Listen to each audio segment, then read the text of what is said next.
The day my daughter told me I wasn't welcome at her wedding, I didn't cry. I smiled. And that smile confused her more than tears ever could. "My mother doesn't fit in with David's family," Emily said. She didn't say it gently. She didn't even look embarrassed. She was standing in my kitchen, wearing a designer dress that costs more than my monthly mortgage payment. I looked at her and asked, "What exactly do you mean by doesn't fit in?" Emily sighed. "Mom, please don't make this harder than it has to be." Harder. I had raised Emily alone. I had worked double shifts so she could attend college. I had sold my wedding ring to help her pay for her first apartment. And when she got engaged to David, I gave her the money I had been saving for my retirement. I thought I was helping my daughter build her future. I never imagined I was paying for a wedding I would not be allowed to attend. "David's family is very particular," Emily said. I looked at the invitation sitting on my table. It had gold lettering. My name was nowhere on it. Then Emily said the words that finally made me understand everything. "His parents don't want someone like you embarrassing us. Someone like me." I wanted to ask her what that meant. Was it because I worked at a small pharmacy? Because I lived in the same modest house for 30 years? Because I didn't wear designer clothes? But I didn't ask. I simply nodded. Then I said, "Okay." Emily blinked. "Okay." "Yes," I said. "I won't come." For the first time that evening, my daughter looked nervous. And she should have been, because there was one thing Emily didn't know. The luxury wedding she was planning, the expensive house she was about to move into, and the future she believed David's family had given her. None of it belonged to them. Not completely. And 3 days before that wedding, Emily was going to discover exactly who had been paying for her perfect new life. I want you to understand something before I tell you what happened next. I never resented Emily for wanting a better life. I wanted that for her. When she was 7 years old, I promised myself she would never have to struggle the way I had. Her father left when she was 4. He didn't leave us with money. He left us with unpaid bills and a note that said he needed to find himself. So I became everything Emily needed. Mother, father, driver, cook, and, when necessary, the person who pretended everything was fine when it absolutely wasn't. I remember Emily's first college acceptance letter. She ran into the kitchen screaming, "Mom, I got in." I hugged her so tightly that we both started crying. But later that night, I sat alone at the kitchen table and stared at the tuition bill. I didn't have enough money. So I took a second job, then another. I didn't tell Emily.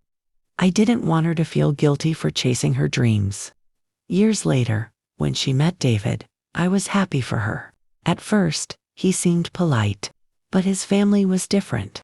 They lived in a gated community outside Boston. They hosted charity events. They traveled to Europe every summer, and every time I visited, I felt like I had accidentally walked into a room where I wasn't supposed to be. David's mother, Caroline, was always polite, but polite can sometimes be crueler than rude. "Oh, Rebecca," she once said, looking at my coat, "that's practical." I smiled. I knew exactly what she meant. Then Emily started changing. She stopped asking me to visit. She stopped calling unless she needed something. And whenever I brought up the wedding, she would say, "Mom, please don't make a big deal about it." But I had already given her $40,000 from my retirement savings. I had signed papers for the wedding venue. I had paid for the photographer. I had even helped with the down payment on the house where she and David planned to live, and then, somehow, I became the embarrassing part of her life. 3 days before the wedding, I received a phone call. It was from the bank. They said there was a problem with a document connected to Emily's new house. I thought it was an error, until the bank manager said something that made my blood run cold. "Mrs. Wilson, are you aware that your name is still legally attached to the property?" I sat silently. Then I asked one question. "What exactly does that mean?" And the answer changed everything. The house Emily and David were moving into was beautiful. too beautiful, honestly. 4 bedrooms, a large backyard, a kitchen with marble counters. The kind of house I could never have afforded for myself. But 2 years earlier, when Emily told me they were struggling to qualify for the mortgage, I had agreed to help. I used my savings. I signed the documents. And I believed the arrangement was temporary. Emily had promised me, "Mom, once we get settled, we'll refinance everything." But they never did. Instead, I discovered that my name remained on the property. I wasn't just a co-signer. I was a legal co-owner. And there was something else. The $40,000 I had given Emily for the wedding. It wasn't technically a gift. Emily had begged me to sign an agreement saying it was a temporary family loan. I had forgotten about the paperwork, but I had kept every document, every bank transfer, every email, every message. I had proof, and suddenly, the wedding made sense. They weren't just embarrassed by me. They believed I was useful when they needed money, and invisible when they no longer needed me. That night, I opened my laptop. I read every document carefully. Then I called an attorney. I didn't tell Emily. I didn't call David. I didn't contact Caroline. For the first time in my entire life, I decided to stop explaining myself. My attorney looked at the documents and said something I will never forget. "Rebecca, you have more control over this situation than they realize." I stared at him. "What do you mean?" He explained everything. The house could not be refinanced or sold without my signature. The $40,000 wedding money could legally be requested back under the agreement, and the money I had contributed to the house gave me rights they had never expected. I sat there quietly. I could have destroyed the wedding. I could have called Emily and threatened her. I could have told everyone the truth. But I decided not to. Because I had spent 30 years fighting for my daughter. Now I wanted to see what she would do when I stopped fighting for her. And then I made one phone call that would change the entire wedding weekend. I called the wedding venue, not to cancel the wedding. I wasn't going to be that person. I simply explained that I was one of the people who had financially guaranteed the reservation. Then I asked them one question. What would happen if the remaining balance wasn't paid? The answer was simple. The wedding could continue. But the luxury extras Emily had added would not. The private ballroom, the champagne tower, the fireworks, the upgraded decorations. All of them were connected to payments I had made. So I told the venue I was no longer authorizing those additional charges. Then I called the bank. I informed them that I would not approve any refinance or transfer involving the house until the legal agreement was honored. And finally, I sent Emily one message, only one. "I heard what you said about me. I will respect your wish and stay away from the wedding. But from this point forward, please do not use my money, my property, or my name without my permission." That was it. I didn't insult her. I didn't threaten her. I didn't tell her what I knew. I simply stopped paying. The next morning, Emily called me. I didn't answer. She called again. Then David called.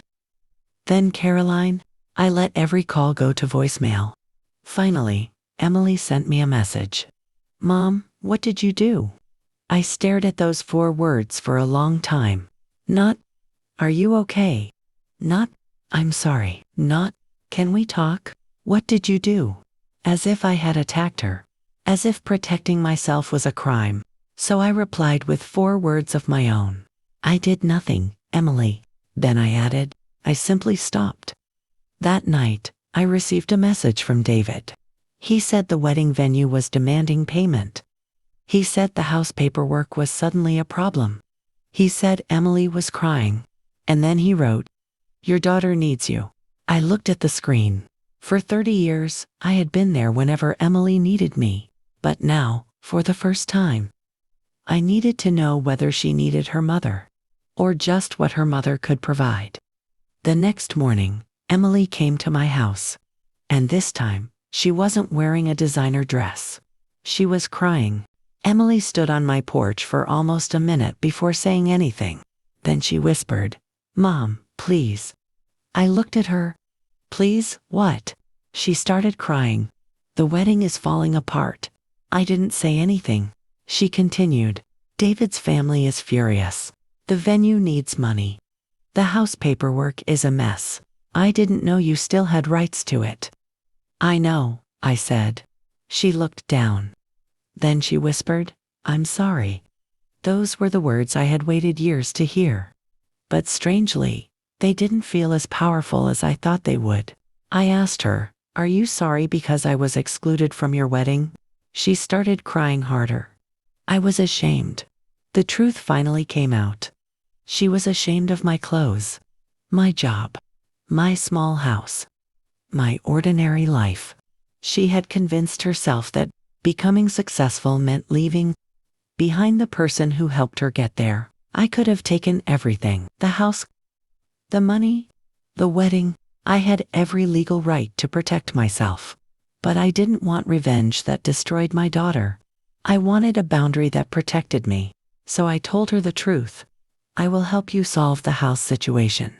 But the property will no longer be treated as yours alone.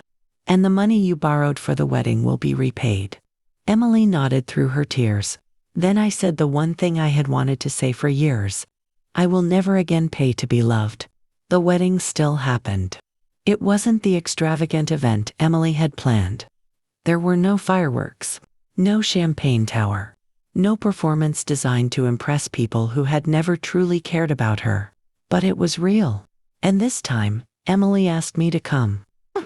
Not because I needed to prove anything, not because I wanted revenge.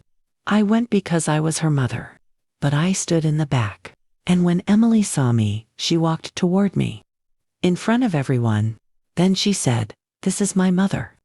She gave me everything, and I was ashamed of the wrong thing.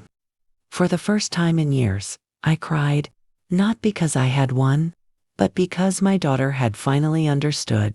And if you're listening to my story and wondering whether I should have taken everything from her, I understand. Maybe I could have, but the greatest revenge I ever got was not destroying my daughter's life. It was teaching her that love does not mean unlimited access to someone's sacrifice. And if you were in my place, would you have forgiven Emily?